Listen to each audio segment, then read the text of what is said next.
Once we are done with like good morning dear students, so because now we are done with the nasal septum, now we are going to discuss about the lateral wall of the nose. So lateral wall of the nose is a very important essay question which is usually asked in university exam. Okay, so the lateral wall of the nose is formed again by certain bones and cartilages which we will be seeing. Okay, it is also formed by the interior of the lateral wall of the nose is formed by three projections which are actually called as concave. Below the concave, you will have certain openings. These are the openings of paranasal air sinuses. The openings are actually called as meatus. So we will just try to elaborate the lateral wall of the nose. As we have seen with the nasal septum, it is made up of cartilage and bone, right? Similarly, when you talk about the lateral wall of the nose, it is also made up of certain bones. So what are the various bones which are actually taking part in the formation of lateral wall of nasal septum? Again, you will see this is the cribriform plate of ethmoid bone. Okay, so then we have, this is the projection coming from the perpendicular plate of ethmoid bone in the form of two concave shelf-like projections. The upper one is called as superior nasal concha and the middle one is called as middle nasal concha.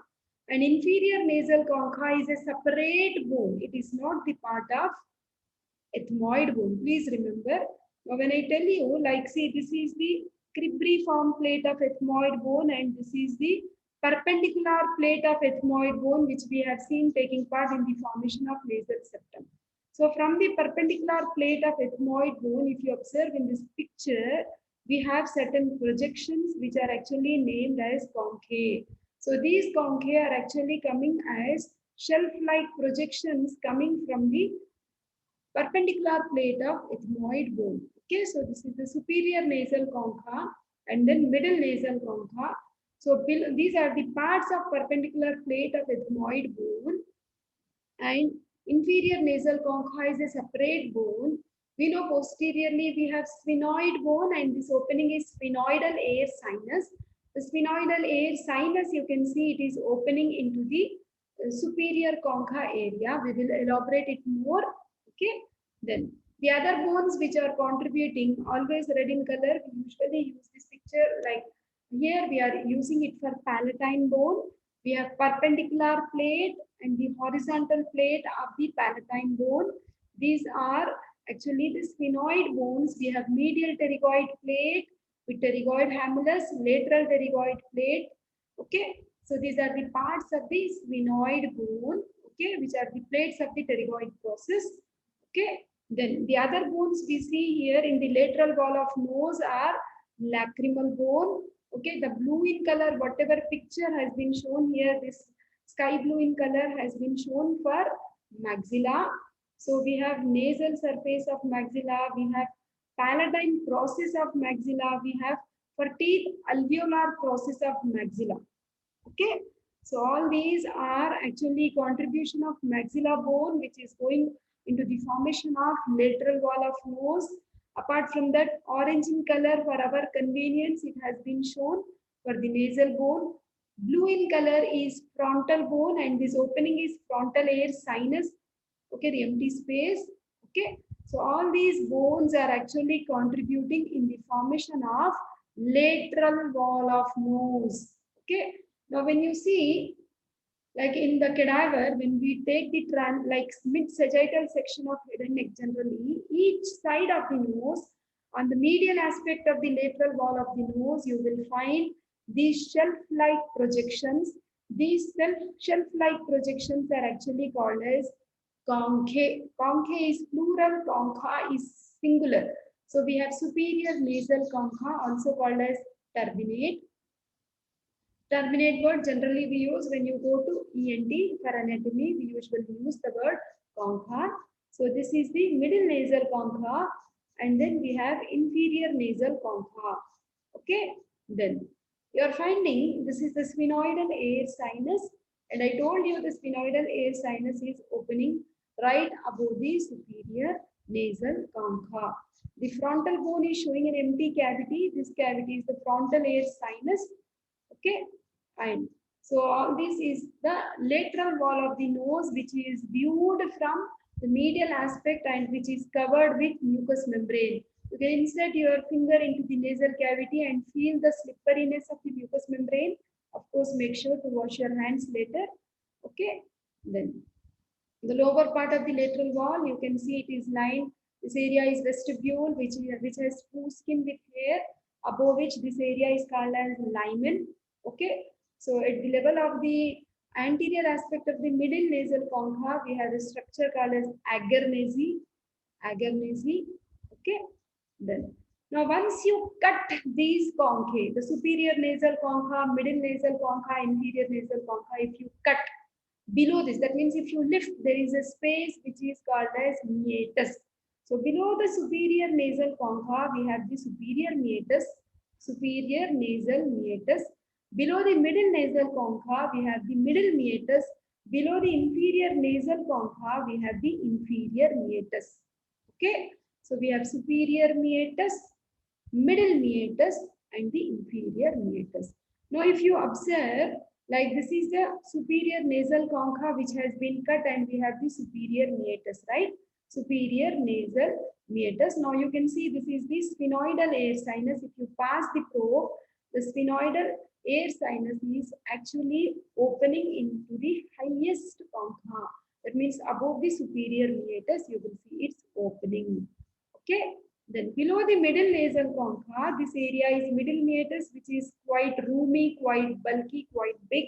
Here we know the underlying ethmoid bone is present, which is projecting like a outward projection, which is called as ethmoidal bulla. Okay. Here you will see the fold of mucous membrane, which is called as hiatus semilunaris. U-shaped fold will be there, which is hiatus semilunaris. Along the hiatus semilunaris, you will see the openings of almost many paranasal air sinuses. So you can see one probe has been passed to show like the frontal air sinus is opening into the anterior aspect of the hiatus semilunaris. Semilunar hiatus. Hiatus semilunaris. Both are same thing. You are finding the opening of the frontal air sinus. We are also finding basically when we talk about paranasal air sinuses, we have three sets of paranasal air sinuses, anterior, middle, and posterior. All are related to these meatuses only. You can see the opening of the anterior ethmoidal air cells.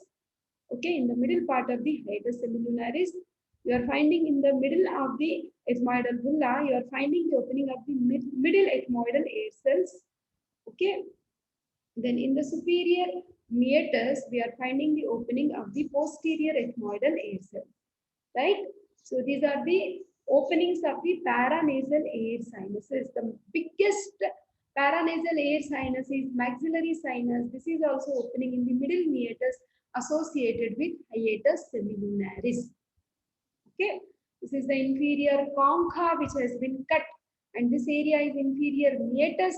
If you remember the lacrimal apparatus, you know like the nasolacrimal duct opens into the inferior meatus. The nasolacrimal duct which is opening in the inferior meatus is lined by a valve. What is the name of that valve? Hasner's valve. Isn't it? Hasner's valve. So these are the pictures which will make our learning easy. That's the reason I have projected the pictures first. So you can see this is the nasal septum, and these are the conchae and superior nasal concha, middle nasal concha, inferior nasal concha. This picture also helps us to see the paranasal air sinuses, which are nothing but the empty cavities which we see inside the skull bone. Inside the frontal bone, we have frontal air sinus. Inside the maxilla bone, we have maxillary air sinus. Okay. Like on the medial aspect of the orbit, we have the ethmoid bone, right? So there we have the ethmoidal air cells and the ethmoidal air sinuses, which are three pairs in number. Like we have anterior ethmoidal air cells, middle ethmoidal air cells, posterior ethmoidal air cells. Okay. And in the various pictures, we have seen this is the sphenoidal air sinus. So I hope you are able to name all the four now: frontal, sphenoidal, ethmoidal, and maxillary. So if you remember all these four paranasal air sinuses, they are actually opening in the Lateral wall of the nose. Now, what is the purpose? Why these paranasal air sinuses should open into the nose? Because these air sinuses are empty cavities which are filled with air. So, to equalize the pressure of the air inside the sinus to the exterior, there should be some communication. That's the reason all paranasal air sinuses are opening in the lateral wall of nose, so that the pressure of air outside the atmosphere and the pressure of air inside the paranasal air sinuses is equal, always balanced. Okay.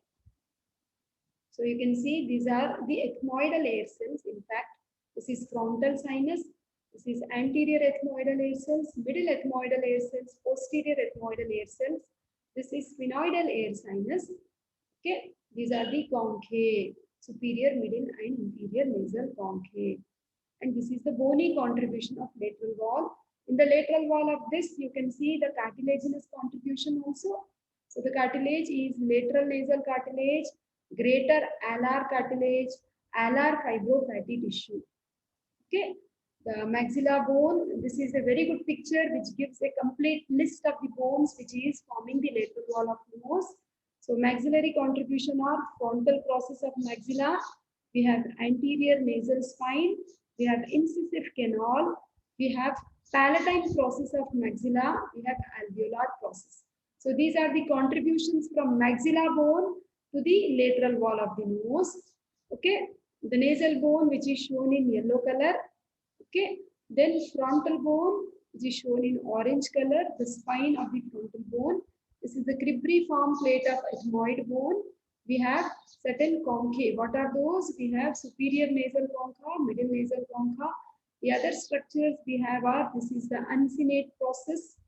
Okay, then the highest concha is actually called as supreme nasal concha. These are all contributions coming from ethmoid bone. Okay, we also have lacrimal bone. This is the sphenoid bone. Sphenoid bone has medial and lateral pterygoid plates. Medial pterygoid plate has pterygoid hamulus. Blue in color is all palatine bone.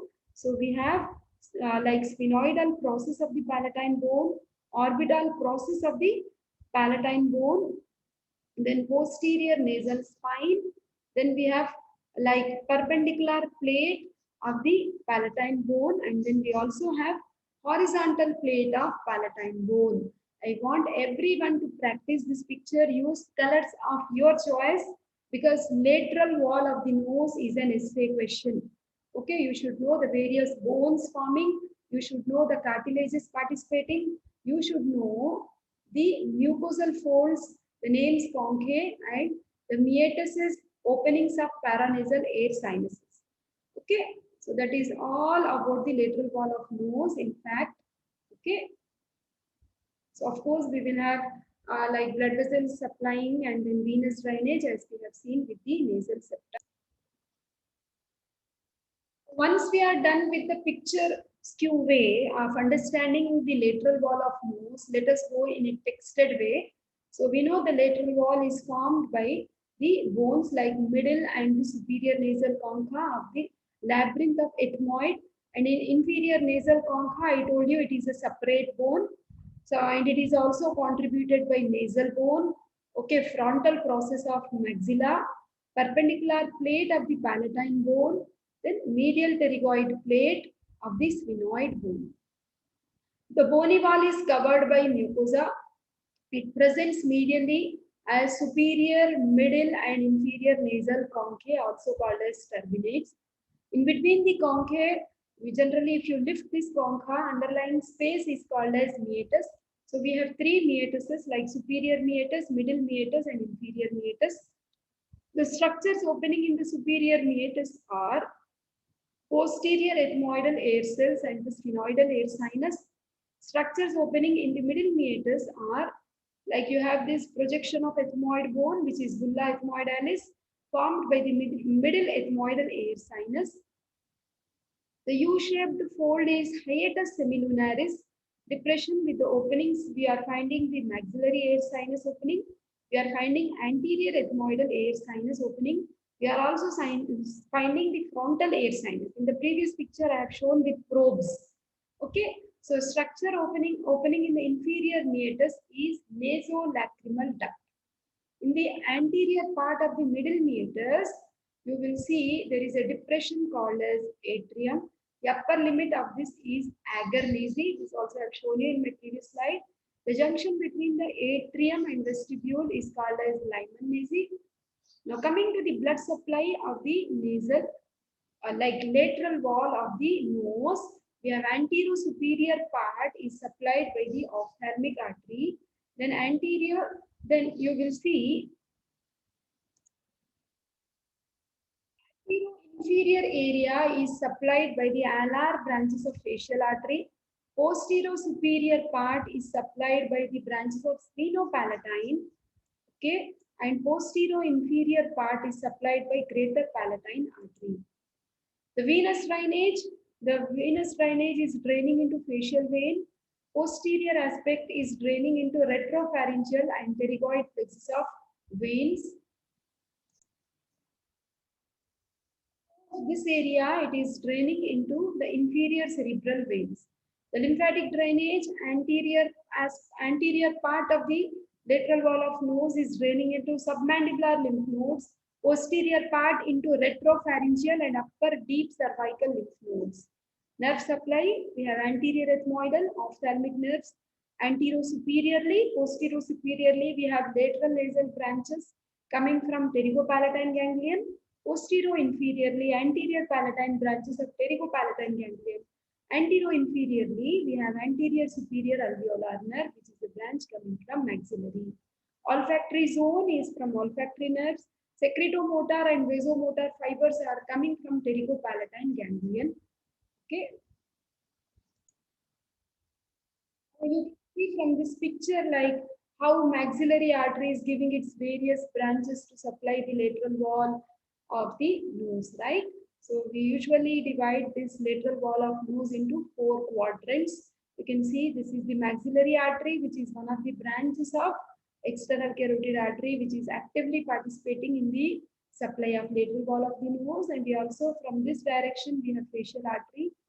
Okay, then you can see the nerve supply of the lateral wall. You can see this is the sensory area, olfactory nerve and bulbs. Okay, this is the pterygopalatine ganglion.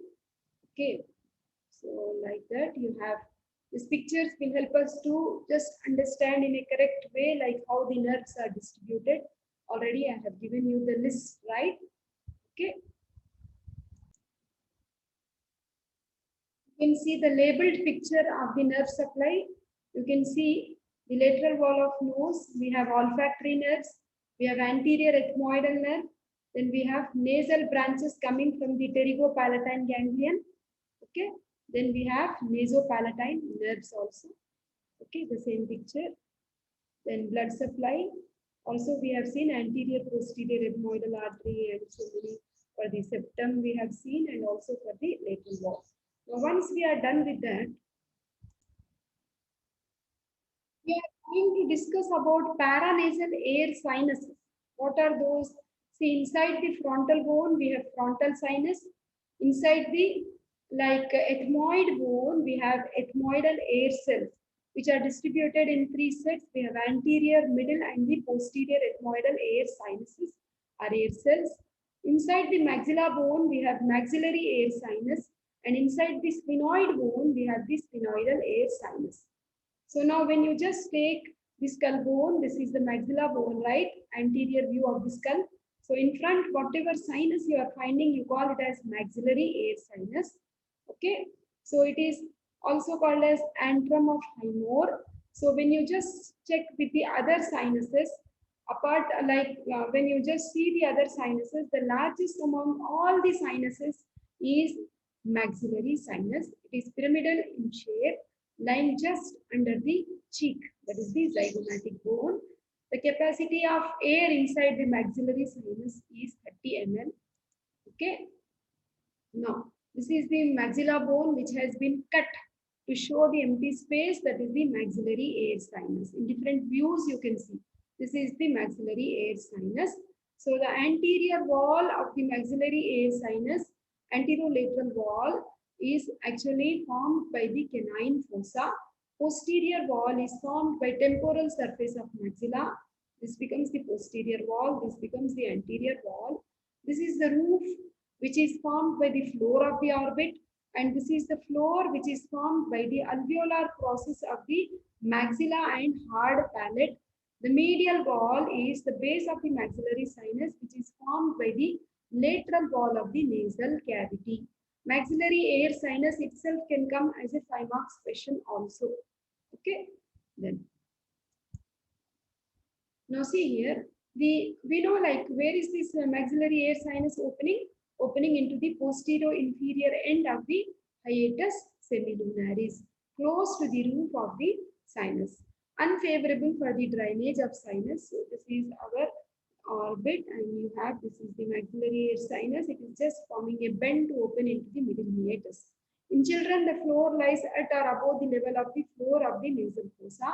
In adult, it lies about 1.25 centimeters below the floor of the nasal fossa. Once you are done with that, we have inside the sphenoid bone, we have the sphenoidal air sinus, lies within the body of the sphenoid bone below sella turcica.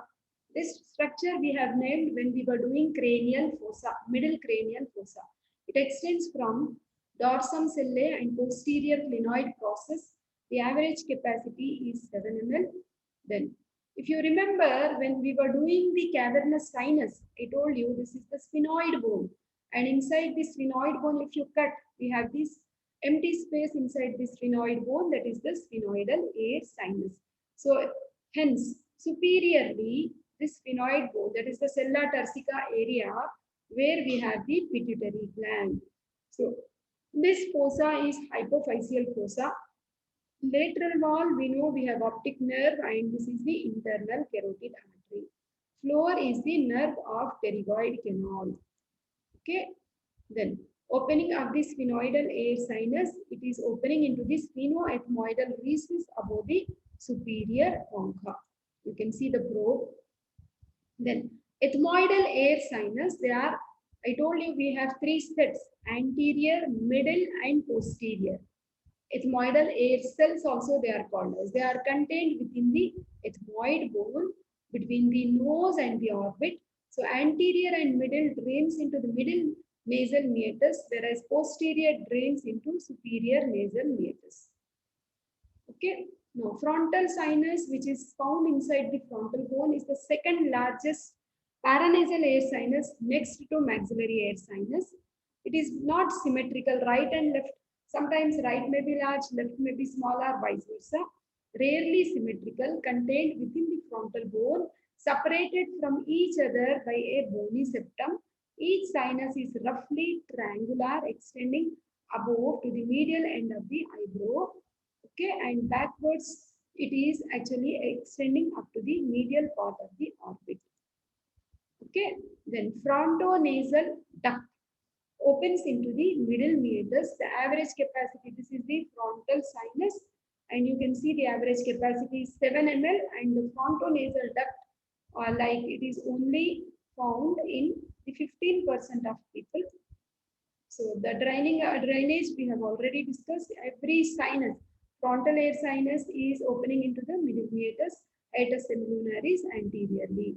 Then we have sphenoidal air sinus into the highest concha, isn't it? Supreme concha, supreme meatus, sphenoidal air sinus. Then ethmoidal anterior and middle will be opening into the hiatus semilunaris, related to hiatus semilunaris and the middle meatus. Posterior ethmoidal air sinus opens into the superior meatus, isn't it? Then maxillary sinus is also opening into the middle meatus. Okay. So that is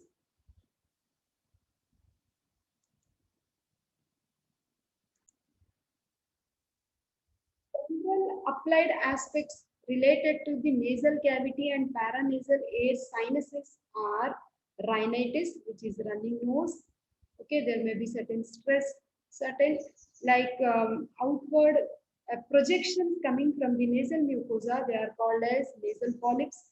Infection in the sinuses, you call it as sinusitis. Basically, sinuses should be lined with mucous membrane filled with air. But in case if there is any infection, you will see these sinuses are filled with water, causing severe pain. of that particular sinus, you call that condition as sinusitis. Posterior nasal drip, sinus infection, there may be congestion, pressure, sinus headaches, bad breath, which is called as halitosis. Then tinnitus, it is nothing but ringing sound in the middle ear, because if there is any communication of the infection of nose and if it is moving to the like middle ear, it causes infection in the middle ear, leading to sounds in the middle ear. You call it as tinnitus. There may be some allergic fevers called as hay fevers, allergies. And now, because of this COVID and coronavirus, we know it is basically affecting the respiratory tract. Hence, we usually come across people complaining of loss of taste and smell, which is common symptom with COVID-19 virus, right? So sinusitis is sinus infection, which is inflammation of paranasal air sinuses caused by irritation of the mucous membrane lining the paranasal air sinuses. So the sinuses, they get irritated, infected, the production of mucus increases, the sinus cavity openings may be blocked and they may swell. Okay, and any accumulated mucus can become a like place for bacteria to flourish. Okay, and there may be unbearable pain along the like sinus. Okay, so generally such sinusitis is lasting for 3 weeks or less. If it is chronic, it may last for a longer time, up to 8 weeks, sometimes up to certain months and years also. Okay, so recurrent, that means occurring again and again with severe acute attacks. Sinusitis can be classified based on which sinus cavities is affected. So if it is maxillary sinus which is affected, you call it as anthritis, also called as maxillary sinusitis. If it is ethmoid air sinus, you call it as ethmoiditis or ethmoid sinusitis. Sphenoid air sinus, if it is infected, sphenoiditis. Frontal sinusitis. Okay. Generally, the symptoms are location of pain depends upon which sinus is affected, headache, there may be infection in the maxillary sinus, which can cause upper jaw and teeth to ache and your cheeks to become tender on touch. Pain on touch is nothing but tenderness. Fever, weakness, tiredness, cough may be there, especially during night. There may be rhinitis, nothing but running nose, nasal congestion. You will see the secretions are getting swallowed in the nasal and oropharynx, that is the post-nasal drip. Okay, so generally a lot of fluids we suggest, we ask them to take steam, okay, hot and cold compresses, nasal irrigations also. Okay, there may be certain communications of oral and the maxillary air sinus communication, which are called as oroantral fistulas. Okay. And we have discussed the epistaxis, that is like bleeding from the nose, from Kisselberg's plexus or the Little's area. It may be traumatic or it may be iatrogenic, physician-induced, okay, where we do not know certain causes, like in iatrogenic, inflammatory, foreign bodies, trauma, benign and malignant cancers and anterior nasal bleeds. Okay. Then generally nasal packing is done in order to control bleeding, which you will learn in ENT. Rhinitis is the running nose. Okay, allergic rhinitis, where the nose becomes red in color. Okay, deviation of nasal septum also we have seen when we were doing the nasal septum. Okay, certain radiographic pictures to see the paranasal air sinuses. You can see this is the frontal air sinus, lateral projection. This is maxillary air sinus. Okay, this is Caldwell's or PA axial view, where we are able to see these are the frontal air sinuses. These are the anterior ethmoidal air cells. Okay, this type of view is called as Waters view, where we are able to see the maxillary air sinuses. These are orbits. This bone is maxilla and this is the zygomatic bone. Zygomatic bone. Okay. Then in this picture, this area, we are finding this sphenoidal air sinus. Okay, on either side, this area, we have this maxillary air sinus. This view is open mouth Waters view. Okay, submento vortex view. This view will show again the ethmoidal air sinuses. This is the sphenoidal air sinus. Okay. Then nasal septum. Then the zygomatic arches. Okay. So this is the CT scan where we are finding the nasal septum, maxillary sinus, sphenoid sinus. Okay. So that's it. Thank you.